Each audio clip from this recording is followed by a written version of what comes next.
ಹಬ್ಬ ಹಬ್ಬ ಹಬ್ಬ ಎಲ್ಲರೂ ವರಮಹಾಲಕ್ಷ್ಮಿ ಹಬ್ಬ ಮಾಡಿದ್ರಿ ಅಲ್ವಾ. ಎಲ್ಲರೂ ತುಂಬಾ ಚೆನ್ನಾಗಿ ಮಾಡಿದರು. ತುಂಬ ಖುಷಿ ಆಯಿತು ನೋಡಿ. ಈ ವರ್ಷ ಅಂತೂ ಎಲ್ಲರೂ ಒಬ್ರನ್ನೊಬ್ರು ಮೀರಿಸೋ ಹಾಗೆ ಹಬ್ಬ ಮಾಡಿದ್ರಿ. ಹಬ್ಬಕ್ಕೂ ಮುಂಚೆ ಏನೆಲ್ಲ ತಯಾರಿ ಇರುತ್ತೆ ಅನ್ನೋದನ್ನು ನಾನು ವಿಡಿಯೋ ಮಾಡ್ತಾಯಿದ್ದೀನಿ. ಮೇಯ್ನಾಗಿ ಹೂ ಕಟ್ಟೋದು ಅಂದರೆ ಎಲ್ಲ ಥರ ಹೂನು ನಾನು ಮಾರ್ಕೆಟಲ್ಲಿ ತಂದಿದ್ದು ನೋಡಿದರೆ ನೀವು. ಸದ್ಯಕ್ಕೆ ನಾನು ಸೋಮವಾರ ತಂದರು, ಶುಕ್ರವಾರದವರೆಗೂ ಹೂ ತುಂಬ ಚೆನ್ನಾಗಿತ್ತು. ಕಟ್ಟಿ ನಾನು ಫ್ರಿಜ್ನಲ್ಲಿ ಇಟ್ಟಿದ್ದೆ. ಹಬ್ಬಕ್ಕೆ ಎಷ್ಟು ಬೇಗ ಕೆಲಸ ಮಾಡಿಕೊಂಡ್ರು ಹಬ್ಬದ ಕೆಲಸ ಮಾತ್ರ ಮುಗಿಯೋದೇ ಇಲ್ಲ. ಹಬ್ಬ ಆಗೋವರೆಗೂ ಕೆಲಸ ಇದ್ದೇ ಇರುತ್ತೆ. ಮಧ್ಯರಾತ್ರಿ 11:30 ಆಗಿದೆ. ಹಬ್ಬ ನಾಳೆ ಅಂತ ಗುರುವಾರ ನೈಟ್ ಮಾಡ್ಕೊತಿರೋದು.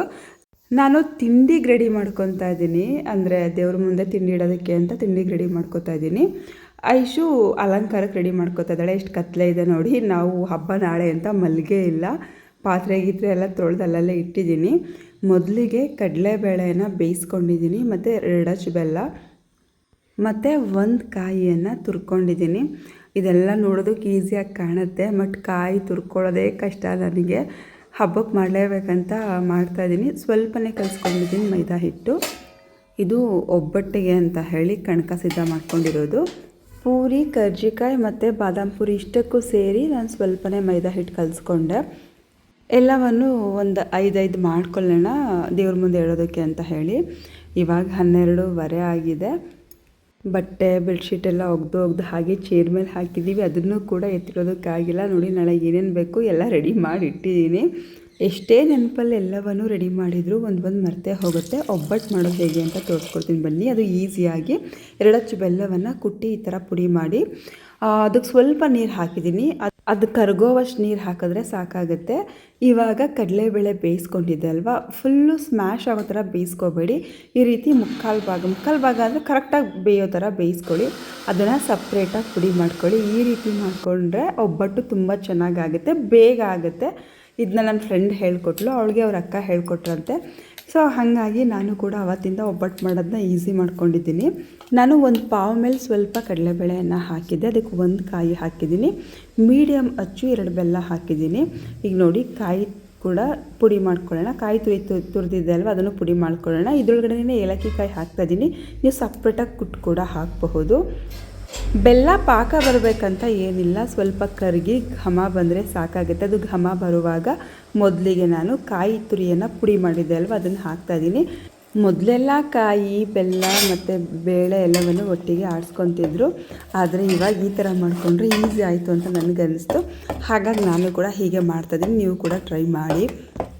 ಕಡಲೆಬೇಳೆ ಪುಡಿಯನ್ನು ಮೊದಲೇ ಹಾಕಿಬಿಟ್ರೆ ಗಂಟಾಗ್ಬಿಡುತ್ತೆ. ಅದಕ್ಕೆ ಕಾಯಿ ತುರಿಯನ್ನು ಫಸ್ಟ್ ಹಾಕಿದ್ದು. ಇವಾಗ ನೋಡಿ, ಇದನ್ನು ಕೂಡ ಚೆನ್ನಾಗಿ ಪುಡಿ ಮಾಡ್ಕೊಂಡು ಹಾಕಿ. ಯಾಕಂದರೆ ಹಿಟ್ಟು ಥರ ಸ್ವಲ್ಪ ಆಗಿರುತ್ತೆ, ಅದಕ್ಕೆ ಹೇಳ್ತಾ ಇದ್ದೀನಿ. ಇದನ್ನು ಹಾಕಿದ್ಮೇಲೆ ಚೆನ್ನಾಗಿ ತಿರುಗಬೇಕಾಗತ್ತೆ. ತಿರುಗೋದ್ರಲ್ಲಿ ಇರೋದು, ನೀವು ಕರೆಕ್ಟಾಗಿ ತಿರುಗಲಿಲ್ಲ ಅಂದರೆ ಸ್ವಲ್ಪ ಗಂಟಾಗ್ಬಿಡುತ್ತೆ. ತಿರುಗೋದೇನು ತುಂಬ ಕಷ್ಟ ಇಲ್ಲ, ಆರಾಮವಾಗಿ ನಿಧಾನಕ್ಕೆ ಮಿಕ್ಸ್ ಮಾಡ್ಕೋಬಹುದು. ಸಣ್ಣ ಉರಿ ಕೊಟ್ಕೊಂಡು ಕಡಿಮೆ ಫ್ಲೇಮ್ನಲ್ಲಿ ಈ ರೀತಿ ಮಿಕ್ಸ್ ಮಾಡ್ಕೊಳ್ಳಿ. ಇಲ್ಲಿ ನೋಡಿ ಎಷ್ಟು ಚೆನ್ನಾಗಾಗಿದೆ ಅಂತ. ಇವಾಗ ನಿಮ್ಗೆ ಸ್ವಲ್ಪ ತೆಳು ಅನ್ನಿಸ್ತಿದೆ, ಏನಿಲ್ಲ, ಗ್ಯಾಸ್ ಆಫ್ ಮಾಡಿ ಪ್ಲೇಟನ್ನು ಮುಚ್ಚಿ ಒಂದು 10 ನಿಮಿಷ ಬಿಟ್ಬಿಟ್ರೆ ಇದು ಫುಲ್ ಎಣ್ಕೊಳ್ಳುತ್ತೆ. ಸೊ ಆವಾಗ ಗಟ್ಟಿಯಾಗುತ್ತೆ. ನೀವು ಹೇಗೆ ಕಲ್ಲಲ್ಲಿ ರುಬ್ತೀರೋ ಸೇಮ್ ಹಾಗೆ ಇಟ್ಟು ರೆಡಿ ಆಗುತ್ತೆ, ಅಂದರೆ ಹೂರಣ ರೆಡಿ ಆಗುತ್ತೆ. ನಾನು ಸ್ವಲ್ಪ ಬೇಗನೆ ಮಾಡ್ಕೋಬೇಕಿತ್ತು ತಿಂಡಿ ಎಲ್ಲ, ಆದರೆ ತಿಂಡಿ ಮಾಡ್ಕೊಳ್ಳೋದು ಸ್ವಲ್ಪ ಲೇಟ್ ಆಯಿತು. ಹಾಗಾಗಿ ಪಾಪ ನನ್ನ ಮಗಳು ಡೆಕೋರೇಷನ್ಗೆಲ್ಲ ರೆಡಿ ಮಾಡ್ತಾ ಇದ್ದಾಳೆ. 1:20 ಆಗಿದೆ. ಅವಳಿಗೆ ನಾನು ಹೋಗಿ ಹೆಲ್ಪ್ ಮಾಡೋದಕ್ಕಾಗಲಿಲ್ಲ, ಅವಳಿಗೆ ನನಗೆ ಬಂದು ಹೆಲ್ಪ್ ಮಾಡೋದಕ್ಕಾಗಲಿಲ್ಲ. ಹೋಳಿಗೆಗೆಲ್ಲ ರೆಡಿ ಮಾಡಿಟ್ಟು ಇವಾಗ ನಾನು ಕೊಬ್ಬರಿ ತುರಿ ನೋಡಿ ಮಿಕ್ಸಿಲೇ ಪುಡಿ ಮಾಡ್ಕೊಂಡಿದ್ದೀನಿ. ಕರ್ಜಿಕಾಯಿಗೆ ರೆಡಿ ಮಾಡ್ತಾಯಿದ್ದೀನಿ. ಕರ್ಜಿಕಾಯಿಗೆ ನಾನಿಲ್ಲಿ ಕೊಬ್ಬರಿ ತುರಿಯನ್ನು ಹಾಕ್ತಾಯಿದ್ದೀನಿ. ನಾನು ಸ್ವಲ್ಪ ಮಾಡ್ತಿರೋದ್ರಿಂದ ಎಲ್ಲ ಒಂದು ಹೋಳು ಹಾಕ್ತಿದ್ದೀನಿ ಅಷ್ಟೇ. ಏಲಕ್ಕಿ ಪುಡಿಯನ್ನು ಕೂಡ ಮಾಡ್ಕೊಂಡಿದ್ದೆ, ಏಲಕ್ಕಿ ಪುಡಿ ಹಾಕ್ತಿದ್ದೀನಿ. ಮತ್ತು ದ್ರಾಕ್ಷಿ ಗೋಡಂಬಿಯನ್ನು ಹಾಕ್ತಾಯಿದ್ದೀನಿ. ಬಿಳಿ ಎಳ್ಳಿದ್ದಿದ್ರೆ ಹಾಕಿದರೆ ಚೆನ್ನಾಗಿರೋದು, ಇರಲಿಲ್ಲ ಅಂತ ಹಾಕಲಿಲ್ಲ. ಬಿಳಿ ಎಳ್ಳಿದ್ರೆ ಹಾಕ್ಕೊಳ್ಳಿ. ಇವಾಗ ಸಕ್ಕರೆ, 1 ಬೌಲ್ ಸಕ್ಕರೆಯನ್ನು ಹಾಕ್ತಾಯಿದ್ದೀನಿ. ಅಂದರೆ ಸ್ವೀಟಿಗೆ ಎಷ್ಟು ಬೇಕಾಗುತ್ತೋ ಅಷ್ಟು ಹಾಕ್ಕೊಳ್ಳಿ. ನಿಮ್ಗೆ ಜಾಸ್ತಿ ಸ್ವೀಟ್ ಬೇಕಂದರೆ ಜಾಸ್ತಿ ಹಾಕ್ಕೊಳ್ಳಿ, ಕಡಿಮೆ ಸ್ವೀಟ್ ಬೇಕಂದರೆ ಅದೆಲ್ಲ ಸ್ವೀಟ್ ಕರೆಕ್ಟಾಗಿದ್ರೆ ಚೆನ್ನಾಗಿರುತ್ತೆ ಕರ್ಜಿಕಾಯಿ. ಯಾಕಂದರೆ ಮೇಲ್ಗಡೆ ಇನ್ನೊಂದು ಲೇಯರ್ ಮೈದಾ ಹಿಟ್ಟು ಬರುತ್ತಲ್ವ, ಹಾಗಾಗಿ ಸ್ವಲ್ಪ ಜಾಸ್ತಿನೇ ಹಾಕ್ಕೊಳ್ಳಿ ಸಕ್ಕರೆಯನ್ನು. ನಾನು ನಿಮಗೆ ಮೊದಲೇ ಹೇಳ್ದಾಗೆ ನೋಡಿ, ಒಂದು 10 ನಿಮಿಷ ಬಿಟ್ಟಿದ್ದಕ್ಕೆ ಹಿಟ್ಟು ಎಷ್ಟು ಚೆನ್ನಾಗಾಗಿದೆ ಅಂತ ನೋಡಿ. ಸೇಮ್ ನಾವು ಕಲ್ಲಲ್ಲಿ ರುಬ್ತಿದ್ವಲ್ಲ, ಫಸ್ಟೆಲ್ಲ ಕಲ್ಲಲ್ಲೇ ರುಬ್ಬಿ ನಾವು ಹೋಳಿಗೆ ಮಾಡ್ತಿದ್ದಿದ್ದು, ಈಗಲೇ ಮಿಕ್ಸಿಲಿ ಪುಡಿ ಮಾಡ್ಕೊಳ್ಳೋದು. ಸೊ ಸೇಮ್ ಅದೇ ಥರ ಹಿಟ್ಟು ಆಗಿದೆ. ಇವಾಗ ನಾನು ರವೆ ಉಂಡೆಗೆ ರೆಡಿ ಮಾಡ್ತಾಯಿದ್ದೀನಿ. ಮೊದಲಿಗೆ ಪಾತ್ರೆಗೆ ತುಪ್ಪ ಹಾಕಿದ್ದೀನಿ. ತುಪ್ಪ ಹಾಕಿ ರವೆಯನ್ನು ಹುರ್ಕೋತಾ ಇದ್ದೀನಿ. ತುಪ್ಪ ಇನ್ನು ಸ್ವಲ್ಪ ಹಾಕಿದರೂ ಚೆನ್ನಾಗಿರುತ್ತೆ, ಆದರೆ ತುಪ್ಪ ನಮ್ಮನೇಲಿ ಖಾಲಿ ಆಗಿತ್ತು. ನಾನು ನೋಡ್ಕೊಂಡಿದ್ದೆ ನಾನು ತುಪ್ಪ ಮೊದಲೇ ಕಸಿಟ್ಕೊತಿದ್ದೆ. ಅದಕ್ಕೆ ನಾನು ರಾತ್ರಿ ಆಗಿತ್ತಲ್ವ, ಇಷ್ಟೊತ್ತ ಎಲ್ಲೂ ಹೋಗ್ತಿರೋಕ್ಕಾಗುತ್ತೆ. ಅದಕ್ಕೆ ನಾನು ಸ್ವಲ್ಪ ಹಾಕಿ ಹುರ್ಕೊತಾ ಇದ್ದೀನಿ. ರವೆ ಎಲ್ಲ ಹುರಿದಾದ್ಮೇಲೆ ಸ್ವಲ್ಪ ಘಮ ಬರೋವರೆಗೂ ಒಂಚೂರು ಕಲರ್ ಜಾಸ್ತಿ ಚೇಂಜ್ ಆಗೋದು ಬೇಡ. ರವೆ ಉಂಡೆ ಫುಲ್ಲು ಉಪ್ಪಿಟ್ಟಿಗೆ ಹುರಿತೀವಲ್ವ, ಹಾಗೆ ಹುರ್ಕೊಳ್ಳೋದು ಬೇಡ. ಸ್ವಲ್ಪ ಕಲರ್ ಚೇಂಜ್ ಆದ ತಕ್ಷಣ ತೆಗೆದಿಟ್ಟು ಇವಾಗ ಅದೇ ಪಾತ್ರೆಗೆ ಮತ್ತಷ್ಟು ತುಪ್ಪ ಹಾಕಿ ದ್ರಾಕ್ಷಿ ಗೋಡಂಬಿಯನ್ನು ಹಾಕ್ಕೊಂಡು ಹುರಿತಾ ಇದ್ದೀನಿ. ಮೊದಲಿಗೆ ಸ್ವಲ್ಪ ಗೋಡಂಬಿಯನ್ನು ಹಾಕೊಳ್ಳೋಣ. ಯಾಕಂತ ಹೇಳಿದ್ರೆ ದ್ರಾಕ್ಷಿ ಜೊತೆಗೆ ಹಾಕ್ಬಿಟ್ರೆ ದ್ರಾಕ್ಷಿ ಬೇಗ ಫ್ರೈ ಆಗಿಬಿಡುತ್ತೆ. ಅದಕ್ಕೆ ಗೋಡಂಬಿ ಹಾಕಿ 1-2 ಸೆಕೆಂಡ್ ಬಿಟ್ಟು ಮತ್ತೆ ದ್ರಾಕ್ಷಿಯನ್ನು ಹಾಕ್ಕೋಬೇಕಾಗುತ್ತೆ. ಗೋಡಂಬಿ ಸ್ವಲ್ಪ ಗಟ್ಟಿ ಇರುತ್ತಲ್ವ, ಹಾಗಾಗಿ ಅಂದರೆ ಜಾಸ್ತಿ ಹೊತ್ತಲ್ಲ, 1-2 ಸೆಕೆಂಡ್ ಗ್ಯಾಪಲ್ಲಿ ಹಾಕ್ಕೋಬೇಕಾಗುತ್ತೆ. ತಿಂಡಿ ಮಾಡ್ತಾ ವೀಡಿಯೋ ಮಾಡಿಕೊಂಡ್ರೆ ತಿಂಡಿ ಮಾಡೋದು ಸ್ವಲ್ಪ ಲೇಟ್ ಆಯಿತು. ಹಾಗಾಗಿ ಏನೂ ಮಾಡೋಕ್ಕಾಗಲ್ಲ, ವೀಡಿಯೋ ಮಾಡ್ಕೋಬೇಕಂತಲೇ ನಿಮಗೆಲ್ಲ ಹೇಗೆ ಮಾಡಿದೆ ಅಂತ ತೋರಿಸ್ಬೇಕಲ್ವ, ಹಾಗಾಗಿ ವೀಡಿಯೋ ಮಾಡ್ಕೊಂಡಿದ್ದೀನಿ. ನೀವು ನೋಡಿ ದ್ರಾಕ್ಷಿಯನ್ನು ಕೂಡ ಹಾಕಿದ್ದೀನಿ. ದ್ರಾಕ್ಷಿ ಮತ್ತು ಗೋಡಂಬಿ ಎರಡೂ ಚೆನ್ನಾಗಿ ಫ್ರೈ ಆದಮೇಲೆ ನೋಡಿ ಚೆನ್ನಾಗಿ ಫ್ರೈ ಆಗಿದೆ. ದ್ರಾಕ್ಷಿ ಎಲ್ಲ ಊದ್ಕೊಂಡು ಬಂದಿದೆ. ಇವಾಗ ಹುರ್ಕೊಂಡಿಟ್ಟಿರುವಂತಹ ರವೆಯನ್ನು ಹಾಕ್ತಾಯಿದ್ದೀನಿ. ರವೆಯನ್ನು ಹಾಕಿ ದ್ರಾಕ್ಷಿ, ಗೋಡಂಬಿ, ತುಪ್ಪ ಮತ್ತು ರವೆ ಎಲ್ಲ ಚೆನ್ನಾಗಿ ಮಿಕ್ಸ್ ಆಗೋವರೆಗೂ ಈ ರೀತಿ ಚೆನ್ನಾಗಿ ಫ್ರೈ ಮಾಡ್ಕೊಳ್ಳಿ. ರವೆ ಉಂಡೆ ಒಂಥರ ನಮ್ಮ ಸಾಂಪ್ರದಾಯಿಕ ತಿಂಡಿ ಅಂತಲೇ ಹೇಳಬಹುದು. ಮೊದಲೆಲ್ಲ ನಮ್ಮ ಹಳ್ಳಿ ಕಡೆ ಯಾರ ಮನೆಗಾದರೂ ಹೋಗಬೇಕಂದ್ರೆ ಒಂದಷ್ಟು ರವೆ ಉಂಡೆ ಮಾಡ್ಕೊಂಡು ಹೋಗ್ಬಿಡೋರು. ತುಂಬ ಈಸಿ ಕೂಡ ರವೆ ಉಂಡೆ ಮಾಡೋದು. ಈಗ ಚೆನ್ನಾಗಿ ಮಿಕ್ಸ್ ಆದಮೇಲೆ ನಾನಿವಾಗ ಕೊಬ್ಬರಿ ತುರಿಯನ್ನು ಹಾಕ್ತಾಯಿದ್ದೀನಿ. ನಾನಿಲ್ಲಿ 1 ಪಾವ್ ರವೆಯನ್ನು ತೊಗೊಂಡಿದ್ದೀನಿ. ಹಾಗಾಗಿ ನೀವು ಎಷ್ಟು ಕೊಬ್ಬರಿ ಹಾಕಿದ್ರೂ ಅದು ತಡೆಯುತ್ತೆ. 1 ಕೊಬ್ಬರಿ ಹಾಕಿದ್ರೂ ತಡೆಯುತ್ತೆ, 2 ಕೊಬ್ಬರಿ ಹಾಕಿದ್ರೂ ತಡೆಯುತ್ತೆ. ಸಕ್ಕರೆ ಮಾತ್ರ 1/4 ಪಾವ್ ಹಾಕ್ಕೊಳ್ಳಿ, ಯಾಕಂದರೆ ಜಾಸ್ತಿ ಸ್ವೀಟ್ ಆಗಿಬಿಡುತ್ತೆ. ರವೆ 1 ಪಾವ್, ಮೀಡಿಯಮ್ ರವೆ ತೊಗೊಂಡಿರೋದು 1 ಪಾವು. ಇಲ್ಲಿ ನೋಡಿ 3/4 ಪಾವ್ ಹಾಕ್ಕೊತಾ ಇದ್ದೀನಿ. 3/4 ಪಾವ್ಗಿಂತ ಸ್ವಲ್ಪ ಜಾಸ್ತಿ ಹಾಕ್ಕೊತಾ ಇದ್ದೀನಿ ಸಕ್ಕರೆ ತುಂಬ ಸ್ವೀಟ್ ಇಷ್ಟಪಡೋರು ಬೇಕಾದ್ರೆ 1 ಪಾವೇ ಹಾಕ್ಕೋಬಹುದು. 1 ಪಾವ್ ರವೆಗೆ 1/4 ಪಾವ್ ಸಕ್ಕರೆ ಸಾಕಾಗುತ್ತೆ. ಕೊಬ್ಬರಿ ಮಾತ್ರ ನೀವು ಎಷ್ಟು ಹಾಕಿದ್ರೂ ಒಂಥರ ಕೊಬ್ಬರಿ ಮಿಠಾಯಿ ಥರ ಚೆನ್ನಾಗಿರುತ್ತೆ. ನಾನು 1 ಅಳತೆಯಲ್ಲಿ ಹಾಕಿದ್ದೀನಿ. ನೀವು ಬೇಕು ಅಂತ ಹೇಳಿದ್ರೆ 1 ಕೊಬ್ಬರಿ ಅಥವಾ 2 ಕೊಬ್ಬರಿ ಹಾಕ್ಕೊಳ್ಳಿ. ಈಗ ಕೊಬ್ಬರಿ ಹಾಕಿದ್ಮೇಲೆ ಚೆನ್ನಾಗಿ ಮಿಕ್ಸ್ ಮಾಡಿ. ನಾನು ಸ್ವಲ್ಪ ಹಾಲು ಇವಾಗಲೇ ಹಾಕಬೇಕಿತ್ತು, ಅರ್ಜೆಂಟಿಗೆ ಮಾಡೋದ್ರಿಂದ ಸಕ್ಕರೆ ಫಸ್ಟ್ ಹಾಕಿದ್ದೀನಿ. ಫಸ್ಟು ನೀವು ಹಾಲು ಹಾಕಿ ಆಮೇಲೆ ಸಕ್ಕರೆ ಹಾಕ್ಕೊಳ್ಳಿ. ಬೇಕಿದ್ರೆ ಚೆನ್ನಾಗಿ ಕಾಯಿಸಿ ಆರಿಸಿರುವಂತಹ ಹಾಲನ್ನು ಹಾಕ್ಕೋತಾ ಇದ್ದೀನಿ. ರವೆ ಉಂಡೆ ತುಂಬ ಮೆತ್ತಗೆ ಬೇಕಂತ ಹೇಳಿದ್ರೆ ಸ್ವಲ್ಪ ಜಾಸ್ತಿ ಹಾಲು ಹಾಕೋಬಹುದು. ಇಲ್ಲ ನಮಗೆ ಸ್ವಲ್ಪ ಗರಿಗರಿಯಾಗಿ ಬೇಕಂತ ಹೇಳಿದ್ರೆ ಸ್ವಲ್ಪ ಗಟ್ಟಿಗೆ ಇದ್ದರೆ ತಿನ್ನೋಕ್ಕೆ ಚೆನ್ನಾಗಿರುತ್ತೆ. ನಮ್ಗೆ ಆ ಥರ ಇಷ್ಟ ಆಗುತ್ತೆ. ನಿಮಗೇನಾದರೂ ಫುಲ್ಲು ಮೆತ್ತೆ ಥರ ರವೆ ಉಂಡೆ ಬೇಕಂದರೆ 2 ಬೌಲ್ ಹಾಕ್ಕೊಳ್ಳಿ. ನನಗೆ ಸ್ವಲ್ಪ ಗಟ್ಟಿಗಿದ್ರೆ ಇಷ್ಟ ಆಗುತ್ತೆ ರವೆ ಉಂಡೆ ಕಚ್ಕೊಂಡು ತಿನ್ನುವಾಗ, ಹಾಗಾಗಿ ನಾನು 1 ಬೌಲ್ ಮಾತ್ರ ಹಾಕ್ತಾಯಿದ್ದೀನಿ. ಯಾವುದೇ ತಿಂಡಿ ಆದರೂ ಅಷ್ಟೇ ಕಲಿಯೋವರೆಗೂ ಕಷ್ಟ ಅನ್ನಿಸ್ತಿರುತ್ತೆ. ಕಲಿತಾದ್ಮೇಲೆ ಇಷ್ಟೇನಾ ಅಂತ ಅನಿಸುತ್ತೆ, ಮಾಡೋದಿಷ್ಟು ಸುಲಭನಾ ಅನಿಸುತ್ತೆ. ಸೊ ಹಾಗಾಗಿ ನೀವು ಕಣ್ಣಲ್ಲಿ ನೋಡೋದಲ್ಲ, ಏನೇ ಆದರೂ ಪ್ರಾಕ್ಟಿಕಲಾಗಿ ಮಾಡಬೇಕು. ಎಲ್ಲವನ್ನು ಮಿಕ್ಸ್ ಮಾಡಿದ್ಮೇಲೆ ಕೊನೆಯಲ್ಲಿ ಎಲ್ಲ ಒಂದು ಕಡೆ ಈ ಥರ ಮಾಡಿ ಎಲ್ಲ ಕಡೆ ಸ್ಪ್ರೆಡ್, ಅಂದರೆ ಒಂದೇ ಕಡೆಗೆ ಸ್ಪ್ರೆಡ್ ಮಾಡಿ ಆ ಪ್ಲೇಟನ್ನು ಮುಚ್ಚಿ 10 ನಿಮಿಷ ಬಿಡಬೇಕು. ಅವಾಗ ರವೆ ಅರಳುತ್ತೆ, ಅಂದರೆ ಅರಳುತ್ತೆ ಅಂತ ಹೇಳ್ತೀವಿ ನಾವು, ನಿಮಗೆ ಅರಳುತ್ತೆ ಅಂತ ಹೇಳ್ತಾ ಇದ್ದೀನಿ. ನೋಡಿ ಇವಾಗ ಚೆನ್ನಾಗಾಗಿದೆ. ಈಗ ಎಲ್ಲ ಒಂದು ಕಡೆ ಮಾಡಿಕೊಂಡು ಬಿಸಿ ಇರೋವಾಗಲೇ ಉಂಡೆಗಳನ್ನ ಮಾಡ್ಕೋಬೇಕಾಗುತ್ತೆ. ನಿಮ್ಮ ಮನೇಲಿ ಒಂದು 3-4 ಜನ ಇದ್ದೀರಾ ಅಂದರೆ ಇಷ್ಟೇ ಸಾಕಾಗುತ್ತೆ. ಇದೇ ಒಂದು 10-12 ಉಂಡೆ ಆಗುತ್ತೆ. ಇಲ್ಲ ಜಾಸ್ತಿ ಜನ ಇದ್ದೀರಾ ಅಂತ ಅಂದರೆ 1-2 ಪಾವ್ ಮಾಡ್ಕೊಳ್ಳಿ, ಸಾಕಾಗುತ್ತೆ, ಆರಾಮಾಗಿ ಸಾಕಾಗುತ್ತೆ. 2 ಪಾವ್ ರವೆ ಉಂಡೆಯಲ್ಲಿ ಒಂದು 20-22 ರವೆ ಉಂಡೆ ಆಗುತ್ತೆ, ಮೀಡಿಯಮ್ ಆಗಿರೋದು. ಇಲ್ಲಿ ನೋಡಿ ನಾನು ದೇವರಿಗೆ ಅಂತ ಹೇಳಿ ಮೀಡಿಯಮಾಗಿ ಕಟ್ತಾಯಿದ್ದೀನಿ. ತುಂಬ ಸಣ್ಣಗೆ ಕಟ್ತಾಯಿಲ್ಲ, ತುಂಬ ದೊಡ್ಡದಾಗೂ ಕಟ್ತಾಯಿಲ್ಲ. ನನ್ನ ಕೈಲಿ ಎಷ್ಟು ಸಾಧ್ಯವಾಗುತ್ತೋ ಅಷ್ಟು ಕಟ್ತಾಯಿದ್ದೀನಿ. 2 ಕೈಲೂ ಸೇರಿಸಿ ಕಟ್ಟಿದರೆ ದೊಡ್ಡ ಉಂಡೆ ಮಾಡಬಹುದಾಗಿತ್ತು. ಈ 1 ಪಾವ್ ರವೆ ಉಂಡೆಯಲ್ಲಿ 5 ಉಂಡೆ ಅಷ್ಟೇ ಆಗ್ತಿದ್ದು. ಸೊ ಬೇಡ ಅಂತ ಹೇಳಿ ನಾನೇ ಮೀಡಿಯಮಾಗಿ 5 ಉಂಡೆ ದೇವ್ರಿಗಿಡೋಣ.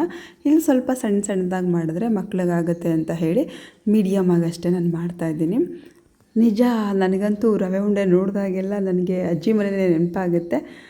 ನಮ್ಮ ಅಜ್ಜಿ ಮನೆಗೆ ಬಂದಾಗ ಅಥವಾ ನಮ್ಮ ದೊಡ್ಡಮ್ಮ ಮನೆಗೆ ಬಂದಾಗ ರವೆ ಉಂಡೆನೇ ಅವ್ರು ಜಾಸ್ತಿ ಮಾಡ್ಕೊಂಡು ಬರ್ತಿದ್ದಿದ್ದು. ಲೆಕ್ಕ ಹಾಕ್ಕೊಳ್ಳಿ 1 ಪಾವ್ ರವೆಯಲ್ಲಿ ಎಷ್ಟು ರವೆ ಉಂಡೆ ಆಗಿದೆ ಅಂತ. ನಾನು ಮೊದಲೇ ಕನಕ ಹೂರಣ ಎಲ್ಲ ರೆಡಿ ಮಾಡಿಟ್ಟಿದ್ದೆ ಅಲ್ವಾ, ಇವಾಗ ಒಬ್ಬಟ್ಟು ತಟ್ಟೋದಕ್ಕೆ ರೆಡಿ ಮಾಡ್ಕೋತಾ ಇದ್ದೀನಿ. ಎಲ್ಲ ಒಬ್ಬಳೇ ಮಾಡಿರೋದು. ಸ್ವಲ್ಪ ಸ್ವಲ್ಪ ಮಾಡ್ಕೊತಿರೋದ್ರಿಂದ ಒಬ್ಬಳೇ ಮಾಡ್ಕೊಳ್ಳೋದಕ್ಕೇನು ಬೇಜಾರಾಗಲಿಲ್ಲ. ಆದರೆ ಏನು ಗೊತ್ತಾ, ಒಬ್ಬಳೇ ಮಾಡ್ಕೊಳ್ಳುವಾಗ ನಾವು ಉಂಡೆ ಮಾಡಿಕೊಂಡು ಮತ್ತು ಕಣ್ಕ ರೆಡಿ ಮಾಡಿಕೊಂಡು ಎಲ್ಲ ಮಾಡೋದು ಕಷ್ಟ ಆಗುತ್ತೆ. ಹಾಗಾಗಿ ಮೊದಲೇ ಉಂಡೆ ರೆಡಿ ಮಾಡಿ ಇಟ್ಕೊಂಡ್ಬಿಡಿ, ನಿಮಗೆ ಒಬ್ಬಟ್ಟು ಮಾಡೋಕ್ಕೆ ಈಸಿ ಆಗುತ್ತೆ, ಹೋಳಿಗೆ ಮಾಡೋದು ಈಸಿ ಆಗುತ್ತೆ ಅಂತ ಹೇಳ್ತಾ ಇದ್ದೀನಿ. ಈ ರೀತಿ ಹೂರಣವನ್ನು ಫಸ್ಟೇ ಉಂಡೆ ಮಾಡಿ ಇಟ್ಕೊಂಡ್ಬಿಟ್ರೆ ನಾವು ಕಣ್ಕ ರೆಡಿ ಮಾಡಿಕೊಂಡಾಗ ಒಳಗಡೆ ಹಾಕ್ಕೊಂಡು ತಟ್ಕೊಳ್ಳೋಕೆ ಈಸಿ ಆಗುತ್ತೆ.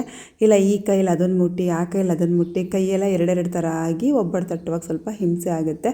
ನೋಡಿ ಎಲ್ಲ ತಿಂಡಿ ಮಾಡುವಷ್ಟರಲ್ಲಿ ಮನೆ ಎಷ್ಟು ಗಲೀಜಾಗಿದೆ ಅಂತ. ಅಡುಗೆ ಮನೆಯೆಲ್ಲ ಪಾಪ ನನ್ನ ಮಗಳು ಕ್ಲೀನಾಗಿ ರೆಡಿ ಮಾಡಿದ್ಲು, ನಾನು ತಿಂಡಿ ಮಾಡೋದಕ್ಕೆ ಅಂತ ಹೇಳಿ ಮತ್ತೆ ಗಲೀಜು ಮಾಡಿ ಇಟ್ಟಿದ್ದೀನಿ. ಇಲ್ಲಿ ನೋಡಿ, ಯಾವಾಗಲೂ ಇಷ್ಟು ತೆಳುವಾಗಿರಬೇಕು ಕಣ್ಕ. ಪೂರ್ತಿ ಚಪಾತಿ ಥರ ಕಲಿಸ್ಕೊಂಡ್ಬಿಟ್ಟು ಮೇಲೆಗಡೆ ಲೇಯರ್ ಫುಲ್ ಗಟ್ಟಿಯಾಗ್ಬಿಡುತ್ತೆ. ಹಾಗಾಗಿ ಇಷ್ಟು ಎಳೆದ್ರೆ ಈ ಥರ ಬರಬೇಕು. ಕಣ್ಕ ಹೂರಣ ಎಷ್ಟು ಚೆನ್ನಾಗಿ ಮಾಡ್ಕೊತಿರೋ ಹೋಳಿಗೆ ಅಷ್ಟು ಚೆನ್ನಾಗಿ ಬರುತ್ತೆ. ನಾನು 1 kg ಪೇಪರ್ ಬರುತ್ತೆ ಅಲ್ವಾ, ಸೊ ಅದರಲ್ಲಿ ನಾನು ಬಟರ್ ಪೇಪರ್ ತೊಗೊಂಡಿಲ್ಲ, ಅದಕ್ಕೆ ಅದ್ರಲ್ಲಿ ಮಾಡ್ತಾಯಿದ್ದೀನಿ. ಇಲ್ಲಿ ನೋಡಿ, ಕಣ್ಕ ಹಾಕ್ಕೊಂಡು ಹೇಗೆ ಬೇಕು ಈ ಥರ ನಾವು ಕರೆಕ್ಟಾಗಿ ಕಲಿಸ್ಕೊಂಡ್ಬಿಟ್ರೆ ನಾವು ಹೇಗೆ ಎಳಿತೀವೋ ಹಾಗೆ ಬರುತ್ತೆ, ನಾವು ಕೇಳ್ದಂಗೆ ಬರುತ್ತೆ. ಮೈದಾ ಹಿಟ್ಟು ಕೂಡ ಅಷ್ಟೇ ಚೆನ್ನಾಗಿರಬೇಕು. ನಿಮಗೆಲ್ಲ ಈ ವಿಡಿಯೋ ಇಷ್ಟ ಆಗಿದೆ ಅಂತ ಭಾವಿಸ್ತೀನಿ. ಹಬ್ಬದ ತಯಾರಿ ಜೊತೆಗೆ 4-5 ಥರ ತಿಂಡಿಗಳು ಮಾಡೋದು ಹೇಗೆ ಅಂತಲೂ ನಿಮಗೆ ಹೇಳ್ತಾ ಇದ್ದೀನಿ. ಈ ವಿಡಿಯೋ ಇಷ್ಟ ಆದರೆ ಒಂದು ಲೈಕ್ ಮಾಡಿ. ಫಸ್ಟ್ ಟೈಮ್ ನನ್ನ ಚಾನಲ್ನ ನೋಡ್ತಿರೋರು ಸಬ್ಸ್ಕ್ರೈಬ್ ಮಾಡೋದನ್ನು ಮರಿಬೇಡಿ. ಕಣ್ಕದಲ್ಲಿ ಹೂರಣವನ್ನು ಇಟ್ಟು ಪೂರ್ತಿ ಕವರ್ ಮಾಡ್ಕೊಳ್ಳಿ. ಈ ರೀತಿ ಉಂಡೆ ಮಾಡಿಕೊಂಡು ಇಟ್ಟು ಇದ್ರ ಮೇಲೆ ಅಂದರೆ ಎಣ್ಣೆಯನ್ನು ಸವರಬೇಕಾಗುತ್ತೆ. ಇಡೀ ಪೇಪರ್ ಪೂರ್ತಿ ಎಣ್ಣೆಯನ್ನು ಸವರಿ ಈಗ ಮಡಚಿ ಈ ರೀತಿ ತಟ್ತಾಯಿದ್ದೀನಿ. ಈ ರೀತಿ ತಟ್ಟೋದ್ರಿಂದ ಕೈಗೊಂಚೂರು ಅಂಟೋದಿಲ್ಲ. ಪೇಪರ್ಗೆ ಎಣ್ಣೆ ಹಾಕಿರ್ತೀವಲ್ವ, ಹಾಗಾಗಿ ಪೇಪರ್ಗೂ ಅಂಟ್ಕೊಳ್ಳೋದಿಲ್ಲ. ತೆಳುವಾಗಬೇಕು ಅಂತ ಹೇಳಿದ್ರೆ ತೆಳುವಾಗಿ ತಟ್ಕೋಬಹುದು, ಅಥವಾ ಮಂದಕ್ಕೆ, ಒಬ್ಬೊಬ್ರಿಗೆ ಒಬ್ಬಟ್ಟು ಚಿಕ್ಕದಾಗಿ ಮಂದಕ್ಕಿರೋದು ಇಷ್ಟ ಆಗುತ್ತೆ, ಸೊ ಹಾಕಬೇಕಾದ್ರೂ ತಟ್ಕೋಬಹುದು. ಇವಾಗ ಪೇಪರ್ನ ತೆಗೆದು ಕೈಗೆ ಸ್ವಲ್ಪ ಎಣ್ಣೆ ಕೈ ಮಾಡಿಕೊಂಡು ಎಣ್ಣೆ ಸವರ್ಕೊಂಡು ಹೋಳಿಗೆಯನ್ನು ಎತ್ತಿ ತವದ ಮೇಲೆ ಹಾಕಬೇಕಾಗುತ್ತೆ. ನಾನು ಒಂದು ಕೈಲೇ ವಿಡಿಯೋ ಮಾಡ್ಕೊತಿರೋದ್ರಿಂದ ಹೀಗೆ ಎತ್ಕೊಂಡು ವಿಡಿಯೋ ಮಾಡ್ಕೊಂಡಿದ್ದೀನಿ. ಇಲ್ಲ ಅಂತ ಹೇಳಿದ್ರೆ ಎತ್ತೋದು ನೀಟಾಗಿ ತೋರಿಸ್ತಿದ್ದೆ. ಈಗ ನೋಡಿ ತೆಗೆದು ತವದ ಮೇಲೆ ಹಾಕಿದ್ದೀನಿ. ನಾನು ಹೋಳಿಗೆ ಕೂಡ ಮೀಡಿಯಮಾಗಿ ಮಾಡ್ಕೊಂಡಿದ್ದೀನಿ, ತುಂಬ ದೊಡ್ಡದಾಗೇನು ಮಾಡ್ಕೊಂಡಿಲ್ಲ. ತವದ ಮೇಲೆ ಹೋಳಿಗೆ ಹಾಕಿದ್ಮೇಲೆ ಮೇಲೆ ಸ್ವಲ್ಪ ಎಣ್ಣೆಯನ್ನು ಹಾಕ್ತಾಯಿದ್ದೀನಿ. ದೋಸೆ ಹಲ್ಲೆನಲ್ಲಿ ಮಡ್ಚಾಕೋಣ ಅಂತ ಹೊಡೆದ್ರೆ ಅದು ತವ ನೈಸ್ ಇರೋದಕ್ಕೆ ಓಡೋಗ್ತಿದೆ ಹೋಳಿಗೆ. ಆಮೇಲೆ ತೆಗೆದು ಕೈಯಲ್ಲೇ ತೆಗೆದು ಹಾಕಿದೆ. ಹೋಳಿಗೆ ಅಂತೂ ಸೂಪರಾಗಿ ಆಗಿತ್ತು. ಇದೇ ಅಳತೆನಲ್ಲಿ ಸ್ವೀಟ್ ಕೂಡ ಕರೆಕ್ಟಾಗಿತ್ತು. ಈಗ ಮಡ್ಚಿ ಹಾಕಿದೆ ಅಲ್ವಾ, ಮೇಲ್ಭಾಗಕ್ಕೂ ಸ್ವಲ್ಪ ಎಣ್ಣೆಯನ್ನು ಹಾಕ್ತಾಯಿದ್ದೀನಿ. ಹೋಳಿಗೆ ಬೇಯಿಸ್ತಾ ಇನ್ನೊಂದು ಹೋಳಿಗೆ ತಟ್ಟಿದ್ದೀನಿ. ತಟ್ಕೊಬೋದು, ಆರಾಮಾಗಿ ಮೀಡಿಯಮ್ ಉರಿ ಮಾಡಿಕೊಂಡು ಒಬ್ಬರೇ ಹೋಳಿಗೆಯನ್ನು ಮಾಡ್ಕೋಬಹುದು. ಹೋಳಿಗೆ ಮಾಡೋದು ಕೂಡ ತುಂಬ ಈಸಿ. ಯಾರು ಮೊದಲು ಟ್ರೈ ಮಾಡ್ತೀರಾ ಈ ರೀತಿ ಟ್ರೈ ಮಾಡಿ, ತುಂಬ ಚೆನ್ನಾಗಾಗುತ್ತೆ. ಮೊದಲು ಸರಿಯಾಗಿ ಬಂದಿಲ್ಲ ಅಂದರೂ ಆಮೇಲೆ ಸರಿಯಾಗುತ್ತೆ. ಟ್ರೈ ಮಾಡಿ ನೋಡಿ. ನಾನು ಕೂಡ ಮಾಡಿದ್ದು ಮೊದಲನೇ ಹೋಳಿಗೆ ಅಷ್ಟು ಚೆನ್ನಾಗಿ ಬರಲಿಲ್ಲ, ಆಮೇಲೆ ಮಾಡಿದ ಹೋಳಿಗೆ ಎಲ್ಲ ತುಂಬ ಚೆನ್ನಾಗಿ ಬಂತು. ನಾನು ಸದ್ಯಕ್ಕೆ ದೇವ್ರ ಮುಂದೆಗೆ ಅಂತ 5 ಹೋಳಿಗೆ ತಟ್ಟಿದ್ದು. ಮತ್ತು ಅದಾದಮೇಲೆ ನನ್ನ ಮಗಳಿಗೆ ಇಷ್ಟ ಆಗುತ್ತೆ, ಅವಳು ಕೇಳ್ತಾಳೆ ಅಂತ ಇನ್ನೊಂದು 4-5 ಎಕ್ಸ್ಟ್ರಾ ತಟ್ಟೆ ಅಷ್ಟೇ. ಆಮೇಲೆ ಬೇಕಾದ್ರೆ ತಟ್ಕೊಂಡ್ರಾಯ್ತು ಅಂತ, ಯಾಕಂದರೆ ಟೈಮ್ ಇರಲಿಲ್ಲ ಅಲ್ವಾ, ಇನ್ನು ಬೇರೆ ತಿಂಡಿಗಳು ಮಾಡಬೇಕಿತ್ತಲ್ವ. ಹಾಗಾಗಿ ಅಷ್ಟೊತ್ತಿಂದ ನಿದ್ದೆಗೆಟ್ಟು, ಮೊನ್ನೆ ರಾತ್ರಿ ಕೂಡ ಸ್ವಲ್ಪ ನಿದ್ದೆಗೆಟ್ಟಿದ್ದಿತ್ತು ಮನೆ ಕ್ಲೀನ್ ಮಾಡೋದಕ್ಕೆ ಅಂತ. ಹಾಗಾಗಿ ಅಷ್ಟೊತ್ತಿಂದ ನಿದ್ದೆಗೆಟ್ಟಿದ್ದು ಸಾಕಾಗಿತ್ತು. ಹೋಳಿಗೆ ಮಾಡುವಷ್ಟರಲ್ಲೇ ಸಾಕಾಯಿತು. ಅಷ್ಟರಲ್ಲಿ ನನ್ನ ಮಗಳು ಇಷ್ಟು ರೆಡಿ ಮಾಡಿದ್ಲು. ಅಲ್ಲಿ ಪಾಪ ಹೋಳಿಗೆ ಮಾಡ್ತಾ ಅವಳಿಗೇನು ರೆಡಿ ಮಾಡ್ಕೊಳ್ಳಿಲ್ವಲ್ಲ ಅನ್ನೋದು ಬೇಜಾರಾಗಿತ್ತು. ನೋಡಿ ಎಷ್ಟು ಚೆನ್ನಾಗಿ ಕಾಣಿಸ್ತಿದೆ ಅಂತ. ನೀವು ಔಟ್ಪುಟ್ ಹೇಗೆ ಬಂದಿದೆ ಅಂತ ಹೇಳಿ ಹಬ್ಬದಲ್ಲಿ ಆಲ್ರೆಡಿ ನೋಡಿದ್ದೀರಾ. 3 ಗಂಟೆ ರಾತ್ರಿ ಆಗಿದೆ, ಹಾಗೂ ನಾವಿನ್ನೂ ಮಲಗಿಲ್ಲ. ಮನಸ್ಸೇನೋ ಮಾಡಬೇಕಂತ ಅನಿಸ್ತಿತ್ತು, ಬಟ್ ದೇಹಕ್ಕೆ ಸಾಕಾಗಿತ್ತು. ಸ್ವಲ್ಪ ಹೊತ್ತು ಹೋಗಿ ರೆಸ್ಟ್ ಮಾಡೋಣ ಅಂತ ಹೋಗಿ ಮಲ್ಕೊಂಡು ಬೆಳಿಗ್ಗೆ ಎದ್ದು ಮತ್ತೆ ನಾವು ತಿಂಡಿ ಮಾಡೋದಕ್ಕೆ ಶುರು ಮಾಡ್ದು. ನನ್ನ ಮಗಳು ಪಾಪ ಹೆಲ್ಪ್ ಮಾಡಿಕೊಟ್ಲು. ಅವಳೇ ಕರ್ಜಿಕಾಯಿಗೆಲ್ಲ ಒತ್ತಿ ಅವಳೇ ರೆಡಿ ಮಾಡೋದು. ನಾನು ಮೊದಲೇ ಹೇಳಿದಾಗೆ ಎಲ್ಲವನ್ನು ಅಳತೆಗೆ ಮಾಡಿದ್ದು, ಜಾಸ್ತಿ ಮಾಡ್ಕೊಂಡಿರಲಿಲ್ಲ. ನಿಮಗೆ ಹಿಟ್ಟು ಕಲಸಿದ್ದು ನೋಡಿದ್ರೆ ಗೊತ್ತಾಗುತ್ತೆ ಎಲ್ಲ ಸ್ವಲ್ಪನೇ ಮಾಡಿರೋದಂತ. ಸ್ವಲ್ಪ ಕರ್ಜಿಕಾಯಿ ಮಾಡಿಟ್ಟು ಆಮೇಲೆ ಈಗ ಅದೇ ಹಿಟ್ಟಲ್ಲಿ ಪೂರಿಯನ್ನು ಒತ್ಕೊಟ್ಲು. ಸೊ ಪೂರಿಯನ್ನು ಹಾಕ್ತಾಯಿದ್ದೀನಿ. ಸಕ್ಕರೆಯನ್ನು ಪುಡಿ ಮಾಡಿಕೊಂಡೆ, ಫುಲ್ಲು ನುಣ್ಣಗೇನು ಪುಡಿ ಮಾಡ್ಕೊಂಡಿಲ್ಲ, ಮೀಡಿಯಮಾಗಿ ಪುಡಿ ಮಾಡ್ಕೊಂಡು ಹಾಕ್ಕೊಂಡೆ. ಹಾಗೂ ಬಾದಾಮ್ ಪುರಿ ಮಾಡೋದು ಬೇಡ, ಎಲ್ಲ ಪುರಿನೇ ಮಾಡಿಬಿಡೋಣ ಅಂತ ಅಂದ್ಕೊಂಡೆ. ನನ್ನ ಮಗಳು ಬೇಡ ಕಣಮ್ಮ, ಇದು ಮಾಡಮ್ಮ ಅದನ್ನು ಅಂತ ಅವಳೇ ಒತ್ತಿ ಮಡಿಸ್ಕೊಟ್ಲು. ಸೊ ನಾನು ಸ್ವಲ್ಪ ಸಕ್ಕರೆ ಪಾಕ ಮಾಡಿಕೊಂಡು ಅದನ್ನು ಕರೆದು ಸಕ್ಕರೆ ಪಾಕದಲ್ಲಿ ಹಾಕಿ ಕೊಬ್ಬರಿ ತುರಿ ಉದುರಿಸ್ದೆ. ಹಂಗೂ ದೇವ್ರಿಗೆ 5 ಕರೆಕ್ಟಾಗಿ ಆಯಿತು. ಅಕ್ಕ ತಂಗಿ ಇಬ್ಬರು ಸೇರಿಕೊಂಡು ಬೆಳಿಗ್ಗೆಗೂ ಕೂಡ ಡೆಕೋರೇಟ್ ಮಾಡ್ತಾಯಿದ್ದಾರೆ. ಹಸಿರಾಗಿದ್ದಾಗ ಹಸಿಯಾಗಿದ್ದಾಗ ತುಂಬ ಚೆನ್ನಾಗಿ ಕಾಣಿಸ್ತಿತ್ತು. ಆದರೆ ಸಂಜೆ ಅಷ್ಟರಲ್ಲಿ ಸ್ವಲ್ಪ ಬಾಡ್ಕೊಂಡಂಗೆ ಆಗೋಯಿತು. ಅದೊಂದು ಬೇಜಾರಾಯಿತು. ಮಕ್ಕಳ ಕೈಯಾರೆ ಇದನ್ನೆಲ್ಲ ಮಾಡುವಾಗ ಅವ್ರಿಗೆ ಕ್ರಿಯೇಟಿವಿಟಿ ಲೆವೆಲ್ ಜಾಸ್ತಿ ಆಗುತ್ತೆ. ಸೊ ಹಾಗಾಗಿ ಮಾಡಲಿ ಬಿಡು ಅಂತ ಹೇಳಿ ಎಲ್ಲ ಅರೇಂಜ್ ಮಾಡಿಕೊಟ್ವಿ. ಅವ್ರು ಮಾಡಿದ್ರು. ಎಲ್ಲ ಒಂಥರ ನ್ಯಾಚುರಲಾಗಿ ಚೆನ್ನಾಗಿ ಕಾಣಿಸ್ತಿತ್ತು. ನಿಮಗೂ ಕೂಡ ಇಷ್ಟ ಆಗಿದೆ ಅಂತ ಅಂದ್ಕೊಳ್ತೀನಿ. ಹಬ್ಬ ಹೇಗಿತ್ತು, ಹಬ್ಬದಲ್ಲಿ ನಾನು ಯಾರ್ಯಾರ ಮನೆಗೆ ಹೋಗಿ ಅರಿಶಿನ ಕುಂಕುಮ ತೊಗೊಂಡೆ, ನಮ್ಮೂರ ವರಮಹಾಲಕ್ಷ್ಮಿಯರು ಹೇಗಿದ್ರು ಅನ್ನೋದನ್ನು ನಿಮಗೆ ನೆಕ್ಸ್ಟ್ ವಿಡಿಯೋದಲ್ಲಿ ತೋರಿಸ್ತೀನಿ. ಇಲ್ಲಿ ನೋಡಿ ಅವ್ರ ಅವ್ವರ ಮನೆಗೆ ಹೋಗಿ ರಂಗೋಲಿ ಬಿಟ್ಕೊಟ್ಟಿರೋದು ನನ್ನ ಮಗಳು. ಮಲ್ಟಿ ಟ್ಯಾಲೆಂಟೆಡ್ ಅಂತಲೇ ಹೇಳ್ಬೋದು. ಎಲ್ಲವನ್ನು ಕಲ್ತಿದ್ದಾಳೆ. ಎಲ್ಲ ವಿಚಾರದಲ್ಲೂ ನೋಡಿದಾಗ ನನ್ನ ಮಕ್ಕಳಿರೋದು ನಿಜವಾಗ್ಲೂ ನನಗೆ ತುಂಬ ಖುಷಿ ಆಗುತ್ತೆ, ಹೆಮ್ಮೆ ಅನಿಸುತ್ತೆ. ನೆಕ್ಸ್ಟ್ ಹಬ್ಬದ ವಿಡಿಯೋ ಒಂದಿಗೆ ಬರ್ತೀನಿ. ಅಲ್ಲಿವರೆಗೂ ಕಾಯ್ತಾ ಇರಿ. ಧನ್ಯವಾದಗಳು.